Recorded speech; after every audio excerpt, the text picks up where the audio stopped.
Ay, lagi ka bang late sa trabaho? Tuturuan kita kung paano mag-compute ang tamang travel time para hindi ka lagi napapagalitan ng boss mo. Una, ang gawin mo, biyay ka ng pang beses. Tapos, computein mo yung oras ng biyahe mo. Huwag mong isama yung holiday, yung mga walang pasok, yung mga estudyante, mga ganun. So, let's say ang biyahe mo papuntang office everyday is yung first day na ginawa mo is 58 minutes. Tapos yung pangalawa is 56 minutes. Tapos yung isa is 50 minutes.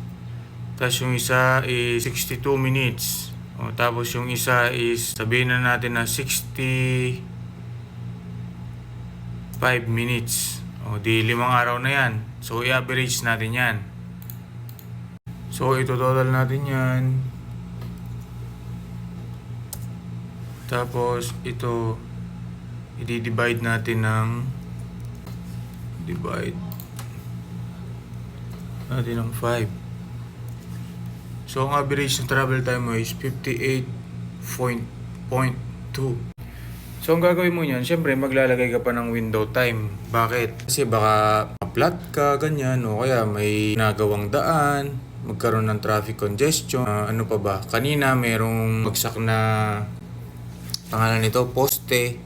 So, at least 10 minutes yung ilagay mo na window time. Kung yung biyahe mo, average na biyahe mo is 58.2, gawin mong 68.2 minutes or 68 minutes, sabihin na natin, more than an hour. Para hindi ka laging nalilate. Kasi ako, ang ginagawa ko, ang takbo ko lagi is 60 to 65. So, nako-compute ko kung nalilate na ba ako or hindi, at saka kung anong oras ako alis sa bahay. So yun lang, simple tips po para sa lahat ng nagtatrabaho, pupunta sa office, na bumabiyahe everyday.